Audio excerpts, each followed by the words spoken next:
Bienvenue, mesdames, messieurs. Le Bénin, une fois encore, carrefour de la réflexion scientifique. La matière retenue, le Parlement en Afrique. Universitaires, juristes de haut rang et autres enseignants-chercheurs se sont alors donné rendez-vous pour analyser sous différents prismes l'institution parlementaire, son fonctionnement, son utilité et son rôle dans l'enracinement et la consolidation de la démocratie en Afrique. Une façon bien originale, dit-on, pour marquer d'une pierre blanche la célébration des 35 ans de l'ENAM, l'École nationale d'administration et de magistrature, des langues de ce délit. Alors, l'un des discours ayant le plus fait mouche, celui de l'un des pères fondateurs de l'ENAM et ancien président de la Cour constitutionnelle du Bénin, Théodore Ollô. Il aura à marteler, entre autres, qu'il est impérieux pour des questions de stabilité que des élections législatives en Afrique soient fondées sur le pluralisme et la diversité des partis politiques.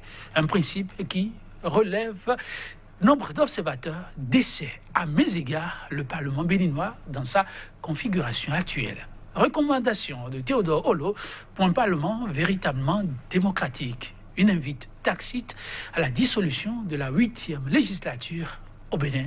Le débat, mesdames, messieurs, c'est tout de suite et maintenant. Et déjà, sur ce plateau, pour nous accompagner, Jos Perso Anago, journaliste, analyste. Il est le directeur de publication du quotidien béninois d'information, d'analyse et d'investigation, La Dépêche. Jos Perso Anago, bonjour. Bonjour, chers confrères. Bonjour aux téléspectateurs de CK TV. Bonjour et renouvelé et merci d'être une fois encore en notre compagnie. C'est un devoir. En face de lui, Louis Assoba. Il n'est pas à présenter non plus sur ce plateau. Journaliste indépendant, une fois encore, il s'est rendu disponible pour nous aider à apprécier ensemble la portée de ces mots qui, pour nombre de Béninois, viennent plutôt à propos. Louis Assoba, bonjour. Bonjour, monsieur le journaliste, et bonjour aux téléspectateurs. Merci d'être à nos côtés ce matin. C'est un plaisir. Du scrutin du 28 avril dernier à l'installation du bureau actuel de l'Assemblée nationale, sans occulter les incidents meurtriers ayant précédé ces importantes dates, il aura été l'une des rares grandes voix très entendues, mais qui aura jusqu'à présent gardé le silence. Théodore Ollô, l'universitaire, ancien président de la Cour constitutionnelle, surprise pour surprise, à la tribune officielle des événements marquant la célébration des 35 ans de l'ENAM, dont il est d'ailleurs l'un des pères fondateurs, n'a pas manqué de s'indigner de ce que sont devenus les parlements africains. Il n'aura spécifié aucun pays, mesdames, messieurs. Mais pour de nombreux analystes, il n'y a pas de meilleure façon de s'adresser aux autorités béninoises. Louis Assoba, j'ai plutôt envie de vous demander pourquoi les Béninois s'empressent-ils de tirer tout ce tableau peint par Théodore Ollô vers le Bénin. Vers le Bénin parce que tout d'abord, Théodore Ollô, c'est un Béninois. Et nul ne doute de la qualité de l'homme en matière des questions de la Constitution. Encore qu'il a été un ancien président de la Cour constitutionnelle de notre pays. Et donc, tout propos venant de lui, on doit analyser ça. Tout propos venant de lui doit être en quelque sorte orienté vers les préoccupations béninoises en matière de la politique et en matière des questions de droits de l'homme, tout et tout. Et donc, à partir de ce moment, je pense que tout ce qu'il a dit, et vu également le contexte, la situation que traverse le Bénin, surtout avec les dernières élections législatives, tout porte à croire vraiment que ces propos, au-delà d'un contexte plus général, si on va spécifier les choses, on va dire quelque part, il a touché la situation béninoise actuelle en matière de politique, en matière de la 8e législature. Encore que, jusque-là, depuis les élections passées, certains attendent à ce que l'ancien président de la Cour constitutionnelle sorte peut-être de son silence pour évoquer la question. Peut-être avec sa posture, il ne pouvait pas parler. Et c'est l'ultime occasion qu'il pouvait se prononcer. Donc, à partir de ce moment, puisque depuis le 28 avril, c'est sa première sortie. On ne peut que dire ses propos ont tendance à être un peu en accord par rapport à ce qui se passe actuellement au Bénin. C'est pourquoi je vois que certains des Béninois, tout comme moi, pensent que ce qu'il est en train de dire directement, ça vise le Parlement, ça vise la 8e législature.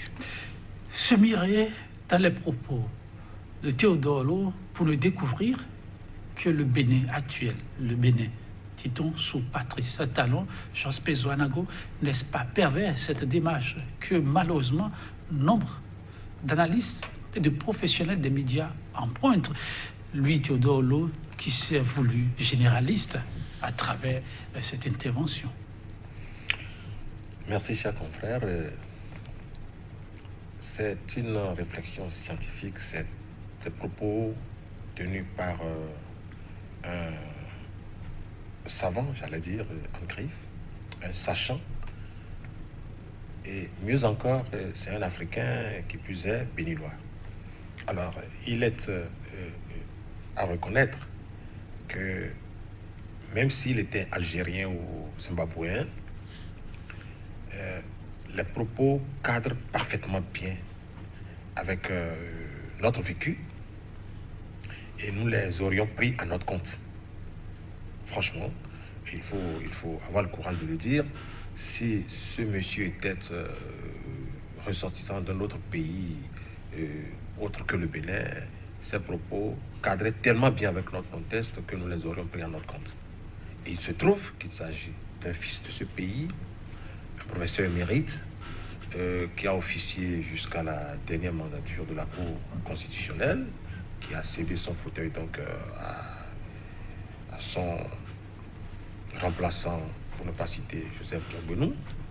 Il se trouve donc que le professeur Olo a, à travers cette réflexion, peint le tableau qui est le nôtre, a mis le doigt sur une réalité que nous vivons suite aux dernières élections exclusives. Il faut aussi avoir le courage de le dire. Exclusive en ce sens que on n'y comptait aucun parti politique de l'opposition, et il a relevé dans sa réflexion qu'une élection n'est crédible que lorsque plusieurs partis y prennent part et qui ne sont pas de la même obédience. Il a cité un certain nombre d'exigences ou de critères qu'on ne retrouve nulle part dans ce qui vient de s'opérer au niveau de notre Parlement. Et donc cela va sans dire que chaque Béninois, sans exception, devrait pouvoir se retrouver à travers ce que le professeur a dire. Et moi, je me dis que les députés de cette législature ne devraient pas être heureux dans leur peau. Depuis leur installation, jusqu'à encore ces propos tenus par le professeur Olo, et qui tendent, selon moi, à remettre en cause la légitimité, puisqu'il en a aussi parlé il a parlé de légitimité. Ça remet en cause la légitimité de cette mandature, de cette législature, pardon. Et donc je pense qu'il revient à chacun des acteurs de ce pays, des acteurs clés, de se mirer à travers ces propos et de se remettre en cause. Quels sont-ils, ces propos? Vous êtes nombreux à vous poser la question, vous qui n'avez pas eu la chance de prendre part à ce colloque et ni suivre les extraits du professeur Lo. Je vous propose alors quelques pans. Je me permettrai plutôt de vous les lire et ensemble avec nos invités, on va essayer d'apprécier leur portée. L'Assemblée nationale, dit-il, est vitale pour la consolidation de la démocratie et de l'état de droit. Il contribue à la pacification de la vie politique. On prend ce pan. Pacification de la vie politique. D'aucuns disent que le Bénin, s'il est aujourd'hui en crise, c'est parce que, oui, on a eu l'Assemblée qu'on a eue. Est-ce que ceux qui le disent font bien de le dire? Est-ce qu'on n'a pas vu une crise venir, même avant ces législatives? Alors, tirer cette conclusion, est-ce que ça tient vraiment la route? S'il prend ce pas qu'on a vu dans les écrits de plusieurs journaux déjà. Joël, lorsque vous prenez tous les pays de ce monde, en réalité, le Parlement est le cœur même de l'animation de la vie politique. Le pouvoir exécutif n'est que là pour exécuter. Et il y a plus de l'alternance au niveau du pouvoir exécutif. Par contre, lorsque nous prenons le Parlement, ça a un rôle fondamental. Et ce rôle, nul n'est à démontrer ce rôle combien de fois il est aussi important. Celui de se porter garant de certaines questions liant à ce pays. Lorsque nous prenons le Parlement, en réalité, toute décision, le gouvernement, que ce soit des questions politiques, économiques, pour prendre décision, pour exécuter, il faut vraiment l'aval d'un Parlement. À partir de cet instant, tout ce qui nous arrive lorsque nous prenons le contexte béninois, quelqu'un n'est pas resté dans sa chambre pour inventer ce qui arrive actuellement au Bénin. Tout est parti de l'Assemblée nationale. Si aujourd'hui nous sommes arrivés à parler de charte politique, à parler de réforme du système partisan et autres, on est tous d'accord que l'initiative vient du président de la République. Et le président de la République ne peut pas prendre seul cette décision et l'exécuter, ou bien les faire exécuter. C'est l'Assemblée nationale qui donne son OK. Et si nous sommes en arrivés là, c'est parce qu'à un moment donné, l'Assemblée nationale a failli à sa mission.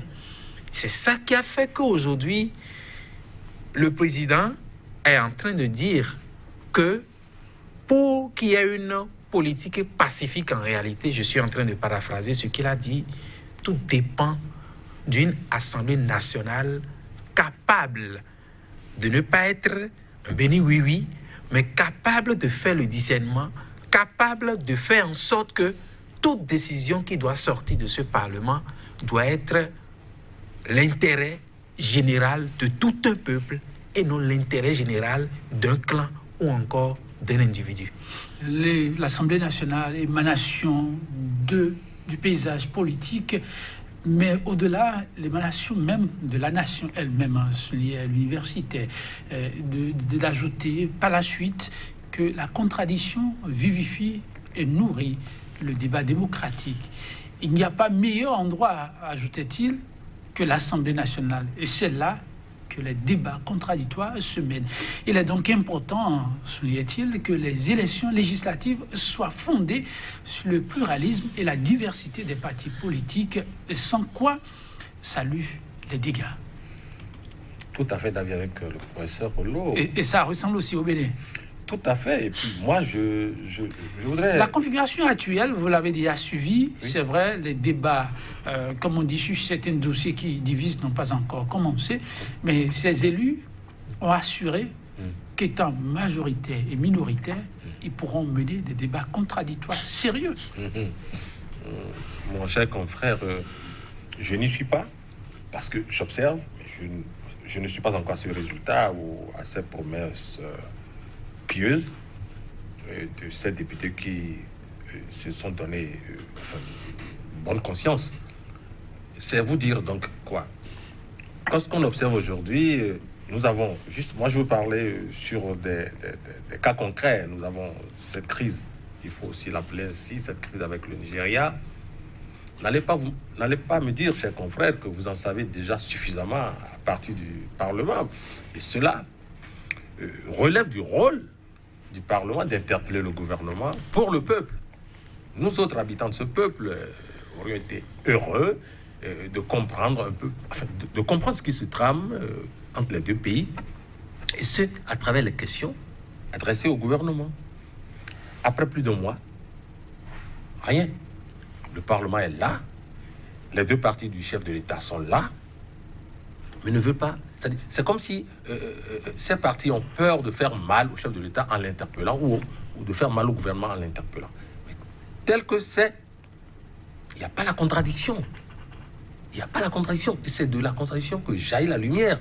Donc il n'y a pas de lumière en ce moment à l'Assemblée nationale, puisque nous n'avons pas cette lumière sur l'information entre les deux pays. Qu'est-ce qui se passe du côté du Nigeria et du côté du Bénin?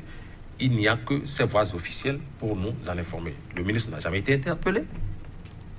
Le ministre en charge des Affaires étrangères, ni celui du Commerce, Ils n'ont jamais été interpellés. Interpellés, mais pas inquiétés forcément, mais interpellés pour que le peuple soit informé.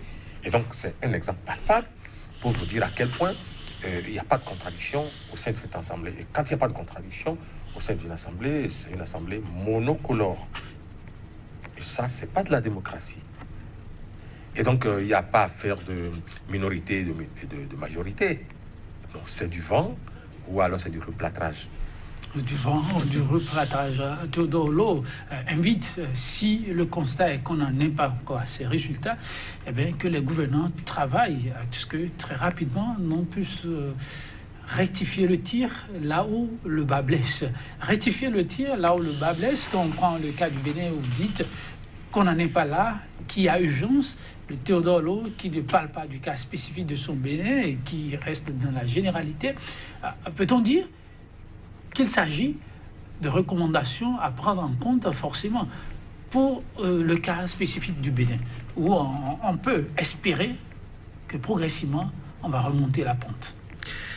Bon, déjà, pour ce qu'il a dit, je crois que c'est déjà dans les archives. On ne sait jamais, peut-être dans les années à venir, on peut prendre en compte. Mais actuellement, pour le cas spécifique que nous sommes en train de vivre actuellement, seule une volonté pourrait prendre en compte les propositions du président. Parce que prendre en compte ces propositions ne va pas forcément arranger les choses de leur côté. Mais si on devrait peut-être avoir le sens de permettre à ce que le Bénin, autrefois un pays cité comme exemple, retrouve ses lettres de noblesse en matière de démocratie, on pouvait vraiment prendre en compte ces propositions. Et prendre en compte ces propositions, c'est déjà commencer par remettre en cause cette 8e législature, qui jusque-là n'a pas reçu en quelque sorte l'adhésion de tout le monde. Lorsque vous tablez sur, n'est-ce pas, le taux de participation déjà, même si on prend en compte les 27% qui représentent 10 millions, 11 millions de Béninois, il faut se poser la question, où se trouve la légitimité? Et aujourd'hui, vous allez constater que sur le terrain, les Béninois, de façon générale, ne s'intéressent plus à ce Parlement. Autrefois, autre mœurs, où quand il s'agit de débat au Parlement, tout le monde s'empresse pour écouter la contradiction. Aujourd'hui, il n'y a pas de contradiction. Tout à l'heure, le doyen l'a évoqué. Voilà une question de frontières qui date de 1 mois, et selon les informations, on peut encore aller au-delà de 1 mois, et ça n'inquiète aucun député à l'Assemblée nationale. Si c'était qu'il y avait de contradiction à l'Assemblée nationale, si c'était qu'il y avait peut-être juste un petit bloc de l'opposition, je suis sûr que jusque-là, un député aurait déjà interpellé les ayants droit pour demander, mais attention, qu'est-ce qui ne va pas? À partir de cet instant, je crois que ces propositions, vraiment, sont les bienvenues. Peut-être on attend de voir sous un autre régime, mais pour ce régime, Joël, moi je suis pessimiste. Quand on est pessimiste face à des faits que vous-même vous évoquez, étalés sous cet angle, est-ce qu'il ne faut pas reconnaître qu'on exagère aussi un peu? On dit qu'on n'a pas entendu de Parlement, vous l'avez dit exactement comme Jos Pezo, mais ceux qui ont saisi l'instance de la CEDEAO pour parler de ce dossier fermeture, ce sont aussi des députés. Est-ce que ça, ce n'est pas important à souligner? Écoutez, c'est pas la CEDEAO qui nous dirige. C'est l'exécutif qui est là, qui nous dirige, Joël. Ça doit commencer par là d'abord. Vous savez, la CEDEAO donne la preuve. C'est vrai que les députés ont interpellé peut-être la CEDEAO. La CEDEAO, a interpellé également le Nigeria pour ouvrir les frontières. Jusque-là, est-ce que le Nigeria a ouvert ses frontières? Non. La question d'abord, c'est de venir nous expliquer qu'est-ce qui a fait que le Nigeria a fermé ses frontières. Et jusque-là, quelles sont les démarches menées par l'exécutif pour favoriser l'ouverture de ces frontières? On n'a pas l'information. Et donc, la priorité part de là d'abord. C'est de chercher à avoir l'information. Interpeller un gouvernement, c'est pas condamner le gouvernement, c'est chercher à avoir l'information. Qu'est-ce qui se passe? Vous en êtes où? Donc, à partir de cet instant, lorsque vous parlez de CEDEAO, je ne pense pas que la priorité, c'est la CEDEAO. La priorité, c'est d'abord de savoir le régime qui est là. Bon, actuellement, le gouvernement, qui est là. Qu'est-ce que vous êtes en train de faire pour l'évolution de la situation? Et quand 83 députés se taisent sur cette question-là, c'est à croire que ces députés ont peur de dire la vérité. Ces vérités ont peur d'interpeller parce que c'est, comment on appelle, celui qui est là, qui est leur parrain en quelque sorte. Et ça, c'est ça qui permet de donner pleinement raison à Théodore Ollot quand il parle de contradiction. S'il y avait vraiment de contradiction, depuis là, vous et moi, on aurait peut-être avoir déjà des informations sur ce que le gouvernement actuel est en train de faire pour qu'on parle de l'ouverture de ces frontières. Alors, la diversité politique au sein de l'Assemblée nationale comme tremplin pour permettre d'en savoir plus sur ce que le peuple vit au quotidien. Si manifestement on pense que c'est l'option qu'il faut, est-ce qu'on n'a pas déjà vu, de par le passé, des cas où, dans cette diversité, les députés ne puissent pas poser forcément les bonnes questions?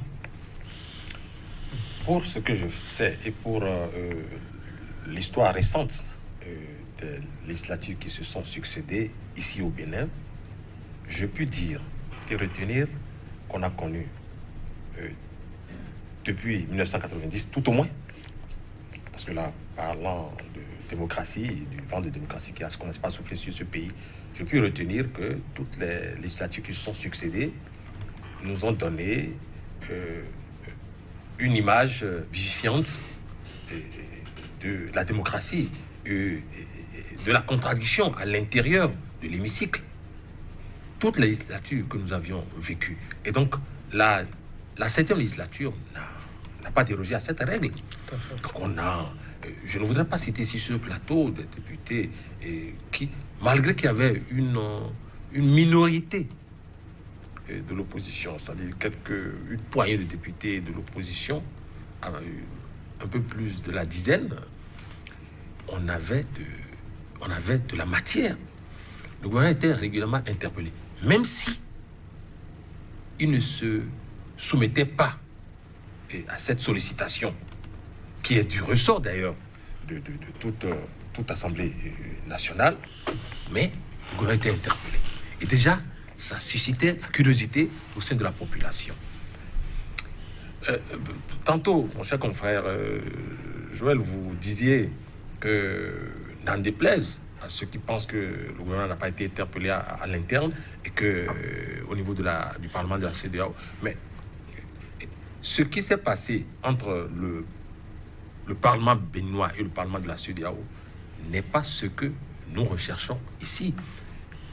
Le Parlement de la CEDEAO a interpellé le Nigeria pour que solution soit portée rapidement à cette crise. Tout à fait. Ici, au Bénin, nous, citoyens, voudrions savoir ce qui se passe. Pas l'information. On voudrait savoir ce qui se passe.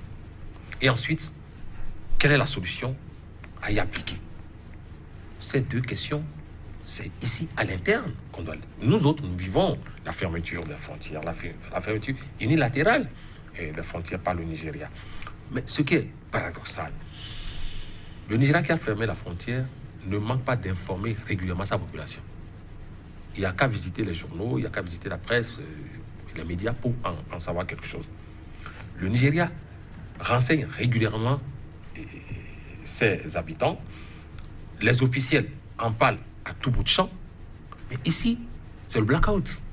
En tout cas, le Parlement, pour aider à aller de l'avant, assoit davantage les bases de la démocratie. Théodore Ollot, dans sa démarche qui se veut, une fois encore, holistique, et donc pas orientée vers un État précisément, dit quand même, ou donne des orientations que les députés de la 8e législature, manifestement, semblent avoir flairé et pour lesquels ils ont annoncé des couleurs.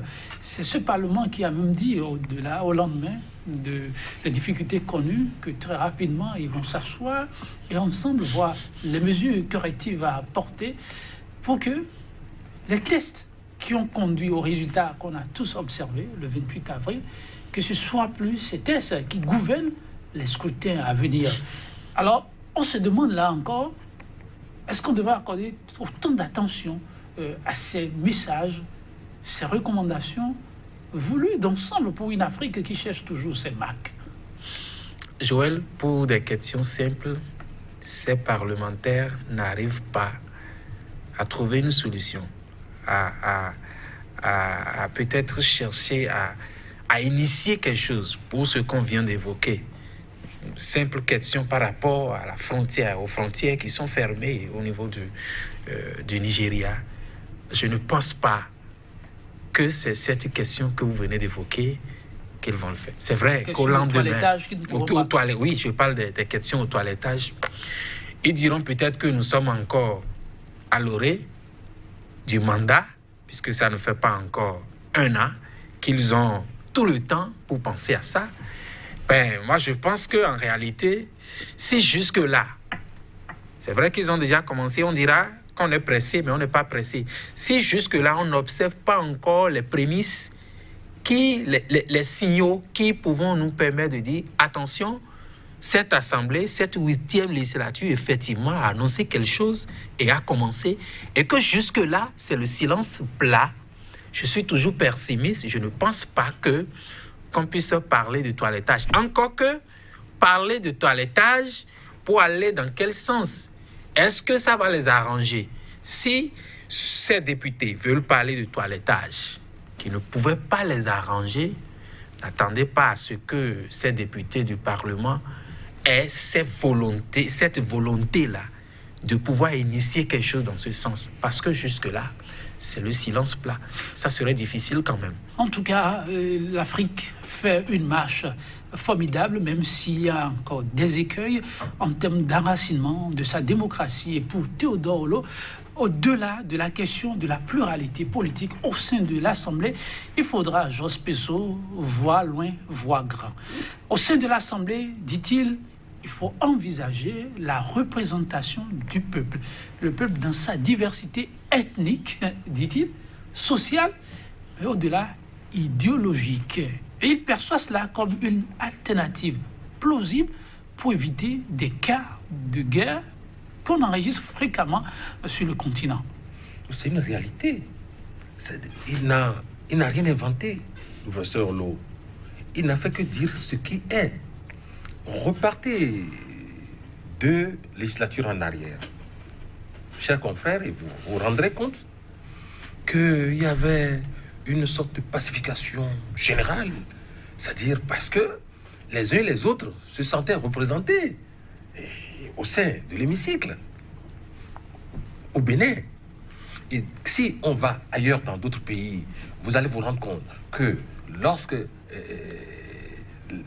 les habitants se sentent véritablement représentés et concernés au sein de l'Assemblée, puisque les lois se votent là, vous voyez qu'il y a la stabilité. Nous ne pourrons pas citer ici 2-3 pays instables qui ont des parlements bigarrés, des parlements colorés, j'allais dire, de diversité. Il n'y en a pas. Vous allez constater que c'est surtout au sein de ces États ou de ces pays où les parlements sont monocolores qu'il y a toujours maille à partir, qu'il y a toujours des difficultés. Donc, le professeur Ollot n'a fait que dire la réalité. Nous vivions cette réalité depuis pratiquement 30 ans.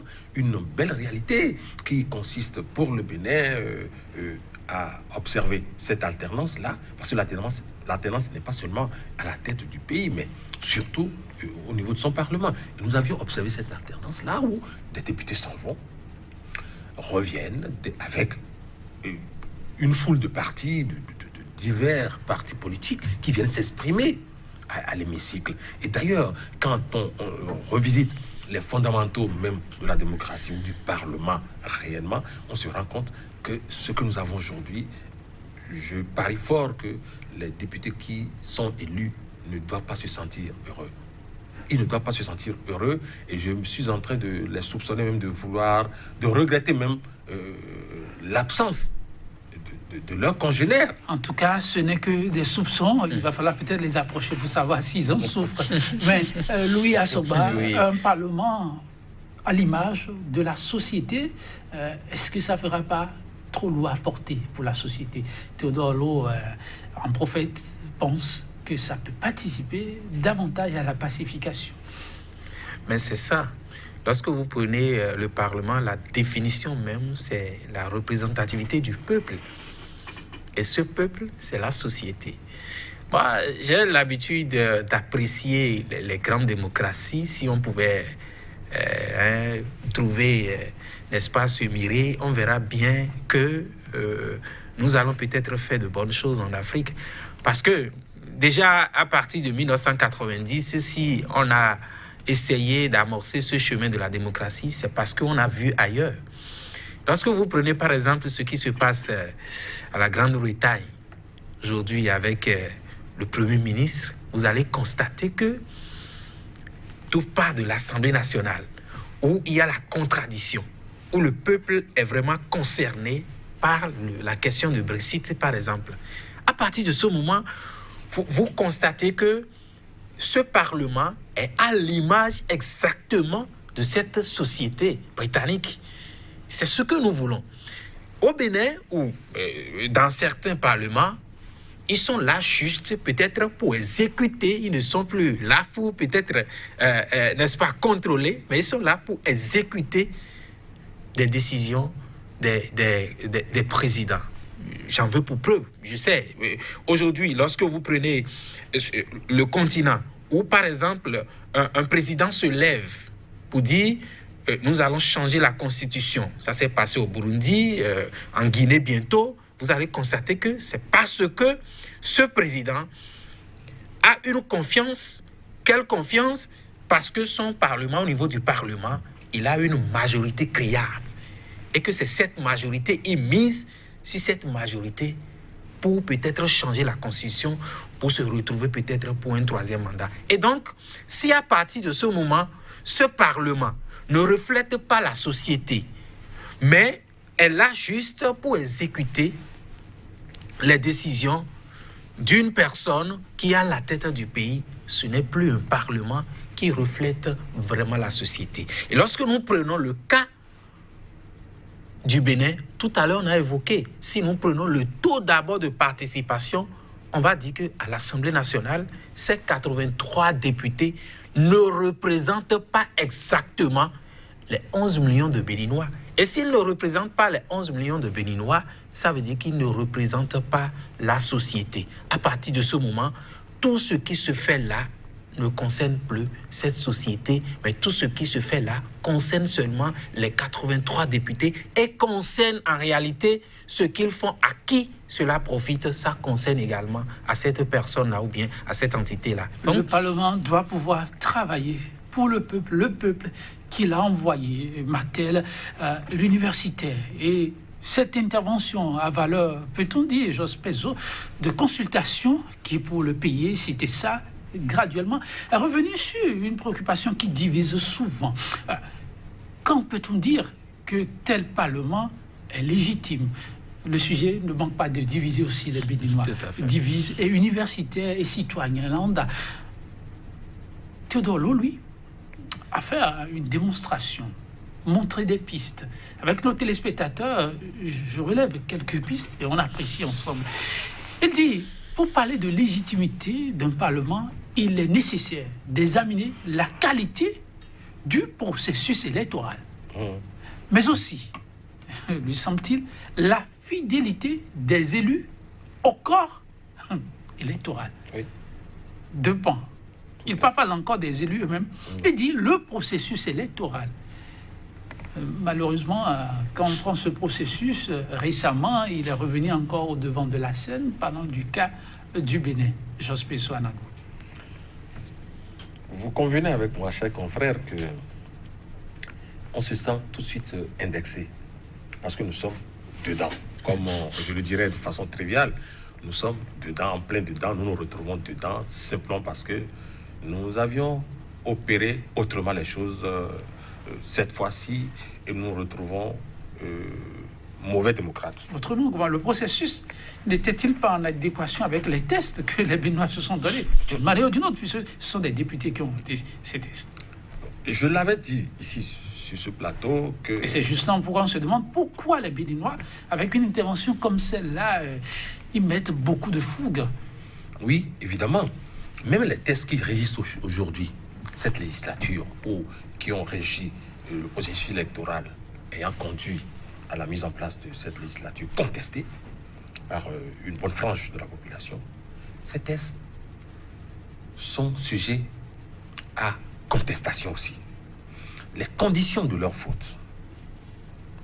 Parce que ce que nous devrions avoir aussi le courage de reconnaître ici sous les tropiques, ce n'est pas parce que des tests sont sortis d'une assemblée nationale qu'ils sont forcément les meilleurs tests qu'il faut pour un pays.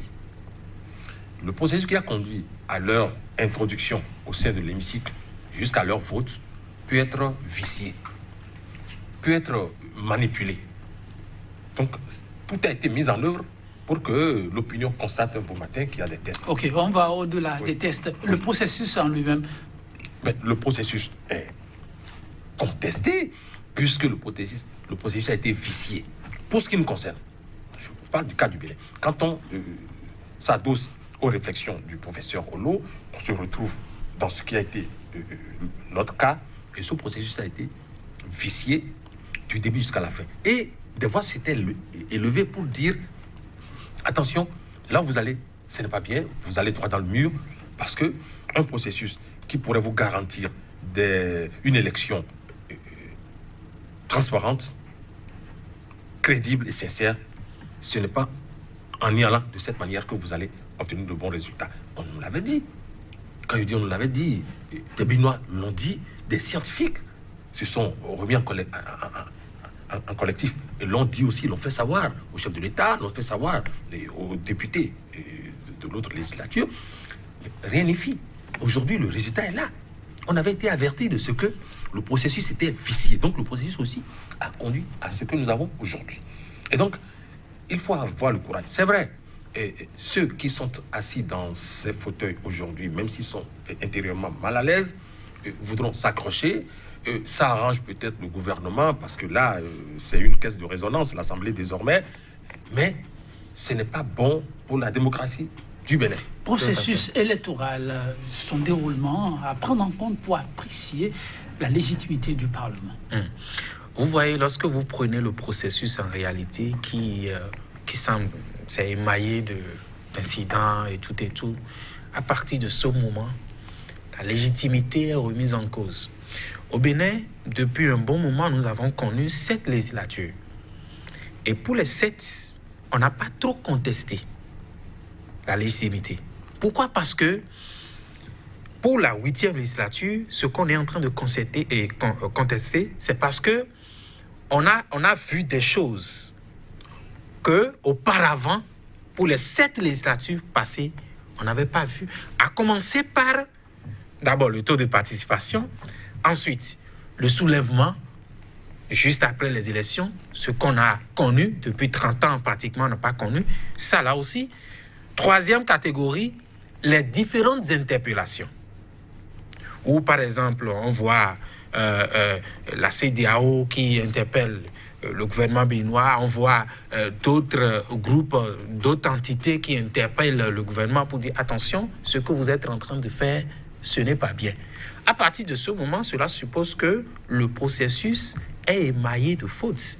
Et si le processus est émaillé de fautes, directement, la légitimité, elle est remise en cause. Et donc, je pense que pour une meilleure législature, il faudrait que le processus soit un bon processus. Et le bon processus, c'est d'abord la participation de tout le monde. S'il y a exclusion, à partir de l'exclusion, il n'y a plus de bon processus. Et je pense que ce que le président est en train de mettre dans de bons processus, c'est vrai, je ne suis pas dans le secret des dieux, mais directement, ça touche la participation de tous. S'il y a une exclusion, ce n'est plus un bon processus. S'il y a peut-être un processus qui y a de fraude et autres, ce n'est plus de bon processus. Le bon processus, c'est quand une élection est organisée, tout le monde a participé, on a noté une forte participation où on n'a pas décrit, on n'a pas parlé de fraude et autres, et ça s'est bien passé au lendemain. Tout va à leur, comment on appelle, tous les citoyens vaquent à leurs préoccupations. Je pense que c'est à partir de là qu'on peut parler de... Donc le Bénin va devoir faire son mea culpa. Et mais ça, c'est la moindre des choses. La moindre des choses. En Oui. tout cas, Théodore Ollot, une fois encore, dans son intervention, interpelle l'Afrique, puisque c'était la question, le Parlement en Afrique qui pousse là, des députés qui s'éternisent au Parlement, l'homme pense que c'est se fouvoyer carrément, si c'est vraiment pour bâtir pour la postérité. 2 mandats consécutifs, ça suffit amplement, et passer la main aux générations futures, quitte à leur montrer la voie empruntée et bâtir des pays plus stables. Voilà par exemple une très belle idée. Et parce que quand on observe un peu ce qui se passe ici chez nous au Bénin, parce que moi je suis béninois, je dois parler du cas béninois, on se rend compte qu'il y en a qui sont abonnés comme étant des professionnels de la législature et qui vont pratiquement tous les 5 ans. Tous les 4 ans. Tous les 4 ans, pardon, ils mettent tout ce qu'il faut en jeu pour s'y retrouver. C'est devenu un job auquel on se soumet contre vents et marées. Et donc, certains s'extasient, se disant, bon, ben, j'ai connu la première législature, j'ai connu pratiquement toutes les législatures et autres. Et au regard de cette réflexion du professeur, il est de bon ton, n'est-ce pas, qu'on puisse se dire, pourquoi pas 2 mandats, puis on s'efface, on laisse d'autres faire leur job aussi. Et donc, moi, je n'y trouve rien à dire, c'est bon, ça marche. Si, mais les parlementaires qui vont passer au vote, je ne les vois pas aller dans ce sens, parce que quelque part, on leur souffle leur business. Et puis, le Parlement ne doit pas être un business, un lieu de business, a-t-il martelé. Mais lorsqu'on dit 2 mandats consécutifs, on y gagne quoi par rapport à l'expérience que quelqu'un qui aurait pu faire 3 législatures successives peut avoir et apporter aux plus jeunes qui viendront, puisque c'est une élection, une compétition libre. Oui, une compétition libre, je suis d'accord. Lorsque vous jetez un regard sur le continent, vous allez constater qu'il n'y a pas... personne n'a emprunté cette formule que le président est en train de proposer. Maintenant, lorsque nous prenons le cas béninois, il y a de quoi penser à cette formule que moi je trouve meilleure. Une meilleure formule que même les réformes qu'on est en train d'entamer. La preuve, lorsque vous prenez cette législature, on a beau dire, nous voulons changer la classe politique.